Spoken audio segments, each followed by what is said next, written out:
আসসালামু আলাইকুম। মালয়েশিয়ার সাবেক প্রধানমন্ত্রী মাহাথির মোহাম্মদ সম্পর্কে নিশ্চয়ই নতুন করে কিছু বলার নেই। শুধু বাংলাদেশ নয়, সারা বিশ্বের মানুষই মোটামুটি তাকে এক নামেই চেনেন। সেই মাহাথির মোহাম্মদের একটি দীর্ঘ সাক্ষাৎকার নিয়েছে যুক্তরাজ্য ভিত্তিক গণমাধ্যম ITV নিউজ। বিশ্বের বিভিন্ন যে চলমান ইস্যুগুলো, তার মধ্যে বাংলাদেশ প্রসঙ্গটিও বেশ গুরুত্বের সঙ্গে উঠে এসেছে। বাংলাদেশ সম্পর্কে তিনি দীর্ঘক্ষণ কথা বলেছেন নানান প্রশ্নের উত্তরে। বিশেষ করে গত এক বছরে বাংলাদেশে যে রাজনৈতিকভাবে নাটকীয় পরিবর্তন চলছে সে বিষয়ে তিনি কথা বলেছেন।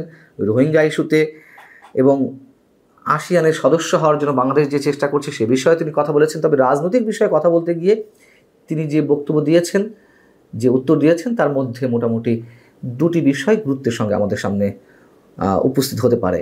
একটি হচ্ছে আমাদের প্রধান উপদেষ্টা ডক্টর মোহাম্মদ ইউনূস সম্পর্কে তিনি যে মন্তব্য করেছেন, তার মধ্য দিয়ে তার ডক্টর মোহাম্মদ ইউনূসের যোগ্যতা কিংবা সীমাবদ্ধতার বিষয়েও মোটামুটি তার ধারণা স্পষ্ট হতে পারে। আরেকটি হচ্ছে সাবেক প্রধানমন্ত্রী শেখ হাসিনা বা আওয়ামী লীগ সম্পর্কে প্রশ্ন করার ক্ষেত্রে তিনি বেশ দার্শনিক স্টাইলে উত্তর দিয়েছেন।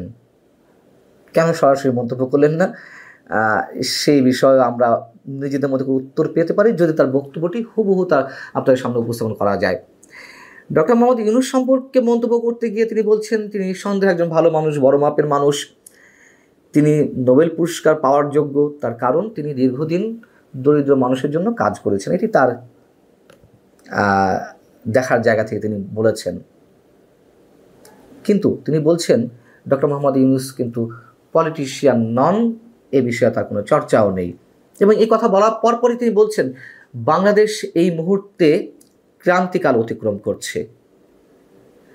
মালয়েশিয়া বসে একজন সাবেক প্রধানমন্ত্রী, একজন বর্ষিয়ান রাজনীতিবিদ যখন এই মন্তব্য করেন, তখন এদের সম্পর্কে তার জানা শোনা বা খোঁজখবর রাখার বিষয়টি নিয়ে আর কোনো প্রশ্ন থাকতে পারে না।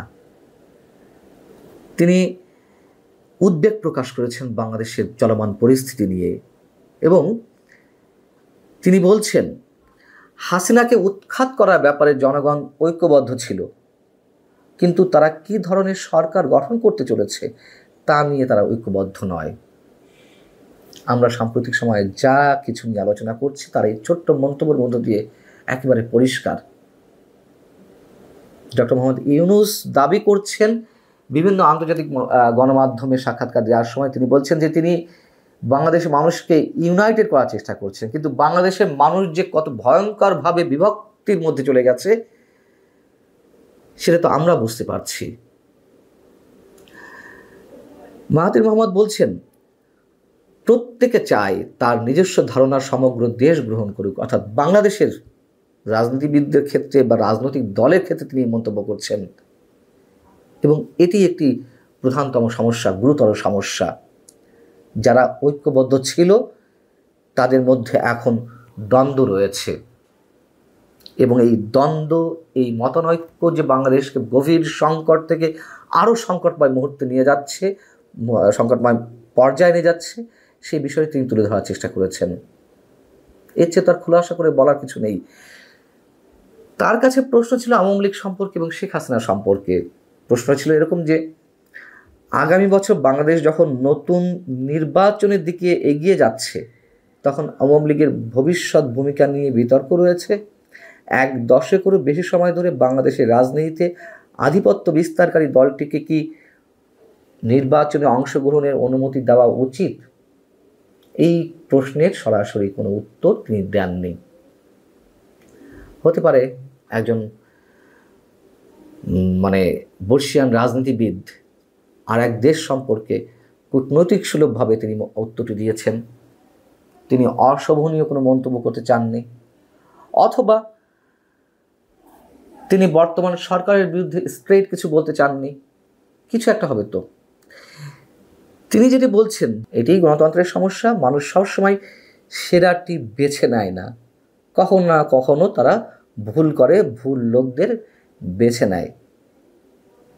এবং খানিকটা থেমে তিনি বলছেন কিন্তু বাংলাদেশের মানুষ যদি সাবধানে চিন্তা করে এবং তাদের পছন্দ করে, কাদের পছন্দ করে, আমরা কি ধরে নেব যে তিনি আওয়ামী লীগের কথা বলছেন?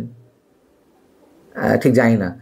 তিনি বলছেন যে বাংলাদেশের মানুষ যদি সাবধানে চিন্তা করে এবং তাদের পছন্দ করে, তাহলে আমার মনে হয় তারা একটি ভালো সরকার বেছে নিতে পারবে। কেন তিনি থেমে গেলেন? কেন তিনি স্পষ্ট জবাব দিলেন না? তিনি আসলে কি বোঝাতে চাইলেন? দর্শক, এই জায়গাটিতে সম্পর্কে বা এই জায়গাটি নিয়ে নিশ্চয়ই আমাদের প্রত্যেকের নিজেদের মতো করে ব্যাখ্যা করার সুযোগ রয়েছে। আমার মন্তব্য না করাই ভালো নিঃসন্দেহে। কিছুদিন আগে আমাদের প্রধান উপদেষ্টা জাপান গিয়েছিলেন নিক্কেই ফোরামের একটা প্রোগ্রামে অংশ নিতে। সেখানে মাহাথির মোহাম্মদের সঙ্গে দেখা হয়েছিল আমাদের প্রধান উপদেষ্টার। যিনি সাক্ষাৎকারটি নিচ্ছিলেন ITV নিউজের পক্ষ থেকে, তখন তিনি বলছেন যে বাংলাদেশ সম্পর্কে তো আপনি অনেক কিছু জানেন, তো ডক্টর মোহাম্মদ ইউনূসের সঙ্গে যখন দেখা হলো তখন কি আপনি কোনো পরামর্শ দিয়েছেন? তিনি উত্তরে বলছেন যে আমি তার কথা শুনেছি। অর্থাৎ নিশ্চয়ই ডক্টর মোহাম্মদ ইউনূস অনেক কথা বলছিলেন তাকে নিজ জায়গা থেকে, এবং তার সমস্যা রয়েছে এটিও তিনি জানেন, কিন্তু আমি তাকে কোনো ধরনের পরামর্শ দিতে যাইনি বা আমার পরামর্শ দেওয়াটা ঠিকও নয়,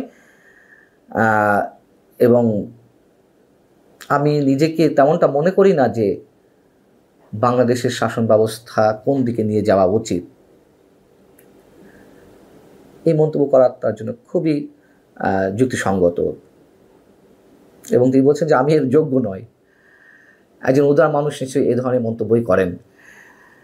বিষয় হচ্ছে যে ডক্টর মোহাম্মদ ইউনূসের কাছ থেকে মাহাথির মোহাম্মদ সব কিছু শুনেছেন, কিন্তু নিজের থেকে জিজ্ঞাসা করেননি। তিনি তো বলতেন যে আমি প্রশ্ন করেছিলাম, প্রশ্নের উত্তর তিনি এই বলেছেন, এবং ডক্টর মোহাম্মদ ইউনূস যেখানেই যান সেখানেই তো তিনি নিজের মতো করে বলছেন বাংলাদেশের সমস্যা সম্পর্কে, কিভাবে আন্দোলন গড়ে উঠেছিল শেখ হাসিনার বিরুদ্ধে, কিভাবে তার পতন ঘটেছে, কিভাবে তিনি পালিয়েছেন, কিভাবে এখনকার সময়গুলো চলছে, কিভাবে সংস্কার কার্যক্রম চলছে। এবং গত কয়েকদিন আগে যখন তিনি ব্রিটেনে গেলেন, ইংল্যান্ডে গেলেন, সেখানে তিনি রাজা চার্লসের সঙ্গে দেখা করেছেন। রাজা চার্লসের কাছেও তিনি বাংলাদেশের সংস্কার ইস্যুতে কথা বলেছেন। এটি প্রধান উপদেষ্টা প্রেস উইং থেকে জানানো হয়েছে। আমরা তো এটুকু জানি, ব্রিটেনের রাজা ঐতিহ্যগতভাবে তার যে সম্মান রয়েছে সে দেশে সারা বিশ্বের মানুষ সম্মান করে, কিন্তু অন্য কোনো দেশের রাজনীতি নিয়ে কখনো নাক গলান না, কোনো মন্তব্য করেন না। এবং সেই জায়গা থেকে তার কাছে কোনো রাষ্ট্রের সরকার প্রধান বা রাষ্ট্রপ্রধান গিয়ে নিজ দেশের সমস্যা তুলে ধরাটা কতটা যুক্তিযুক্ত সেই প্রশ্নটি অবশ্যই মধ্যে উঠেছে। আমাদের প্রধান উপদেষ্টা বলেছেন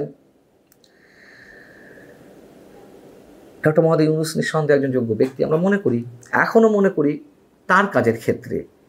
কিন্তু তিনি সরকার প্রধান হওয়ার পরে যে মন্তব্যগুলো করছেন, বিশেষ করে চ্যাথাম হাউসে, লন্ডনের চ্যাথাম হাউসে দুর্নীতি বিষয়ে প্রশ্ন করতে গিয়ে তিনি বাংলাদেশের সমগ্র মানুষকে, সমগ্র দেশবাসীকে দুর্নীতিগ্রস্ত হিসেবে তুলে ধরলেন। বাংলাদেশের মানুষ টাকা খেয়ে ভোট দেয়, মানে তিনি খুব সরলীকরণ করে ফেললেন সব কিছু। এগুলো বাংলাদেশের ভাবমূর্তিটা কোথায় নিয়ে দাঁড় করায়? ভালো থাকুন সবাই। আল্লাহ হাফেজ।